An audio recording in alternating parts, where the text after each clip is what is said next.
So I'd like to make a video now about the situation in Gaza, and the situation is so catastrophic that I can't help but speak out. The least I can do is speak out.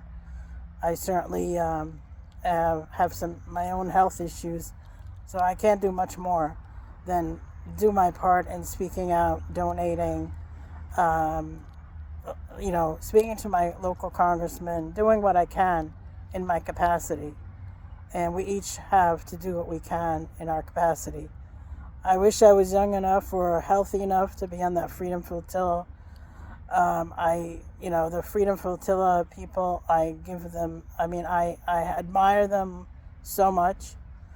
And if you haven't heard about it, you should check it out. They're doing what they can. They've seen enough horror. We've all seen enough horror, and it's just not right. And nobody's stopping it. It's become absolutely horrifying and brutal and insane. This has to end. This is not the way we can live and teach our kids to live in this world. We all bring our kids up to be kind, not to be bullies, and to be compassionate. But what we're seeing in front of our eyes is completely opposite from from what's happening on the ground, and from so many leaders in the world. Where is the compassion of the leaders of the world? How can they not be stopping this? All they have to do is really stop sending weapons and boycott, because that's really how things stop happening. But I don't know, to be honest. We try to tell them to stop sending weapons. We shout and scream, we protest, we do everything, and it's still not like, nobody's listening to the people. The people are screaming, the people are protesting, the people are saying stop sending weapons. That's the only way to stop this nightmare. You don't have weapons, you can't hurt people.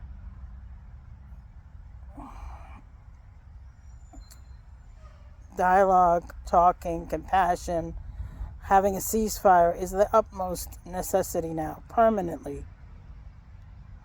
Setting the Palestinians free from bondage and from occupation is the only way forward. They deserve that. A lot of people don't understand the history. And for me, I'll just take a second to kind of try to explain it, but everybody can do their own research. Palestine's very close to where Egypt is. I'm from Egypt. And, and when I grew up in Egypt, everybody was living with all different faith groups with no issues. And the same thing actually happened in Palestine. Golda Meir had a Palestinian passport. Many people don't even know this. All the coins have Palestine written on them.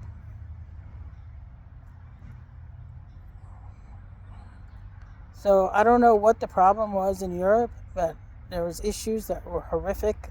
Things that happened to the Jewish people in Europe was horrific, which is unconscionable, which should never have happened. But the problem needed to be solved by Europe, because the problem was in Europe. The problem wasn't in Palestine. The problem wasn't in the Middle East. The problem was a European problem. And they decided not to deal with it and brought that problem onto Palestine and decided that's how they were going to deal with it.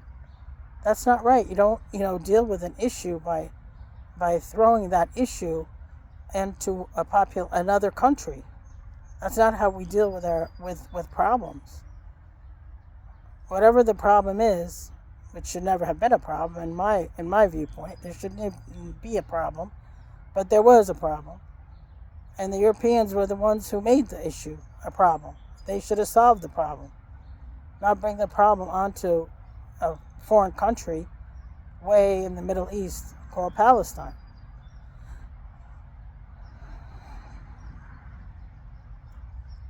So I really pray for the just resolution to this issue, and to end this nightmare, and to have a permanent ceasefire, a free Palestine, where everybody can live together like they did for eons and eons in peace and harmony. Well, that's my heart has been hurting for a long time. I was in Egypt just recently, and I'm glad to see Egypt is trying its best to do better than it was. But I just was there and thinking about Gaza the whole time. Like, I wanted to go personally into Rafah and do what I could, but I was trying to be realistic. And now I hear there's a whole group of people that are going to be going. There are many organizations in Cairo that are helping the Palestinians that have come out of Gaza. I wanted to actually meet with one of them. Her name is Jennifer. She's one of the people in charge of Network for Palestine. I didn't get a chance to meet with her, unfortunately, but I do support that organization because they are helping people there in Cairo. I think about, like what's happening also on the West Bank. If you haven't seen the movie, the Oscar-winning movie, No Other Land, you should try your best to see it. I mean, people are getting terrorized by settlers. People are just like coming and they're blowing their homes up and burning their cars and destroying their livestock or poisoning their livestock. I mean, this is outrageous. We're in, what year are we in? 2025? And this is how people are behaving? They don't want to live in peace with the Palestinians. They're terrorizing them and making them leave their homes through terror. And these are farmers, most of them. It really, I don't understand. It breaks my heart in pieces to see these things happening. I look at all the dead children in Gaza, and I'm gonna break out into tears now. And I think these could be my grandkids. I look at the moms holding their kids, and I can't handle it. My hearts are not used to seeing this type of destruction and kids being maimed. So many kids being maimed. A future of kids that are traumatized for life. I don't think this is what we want for our future of our world.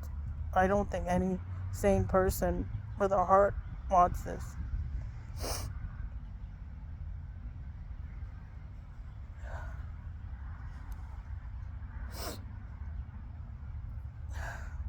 I think of the young men, the young kids. I mean, my sons are in their late 20s, early 30s, running around trying to get food for their families and getting killed doing that.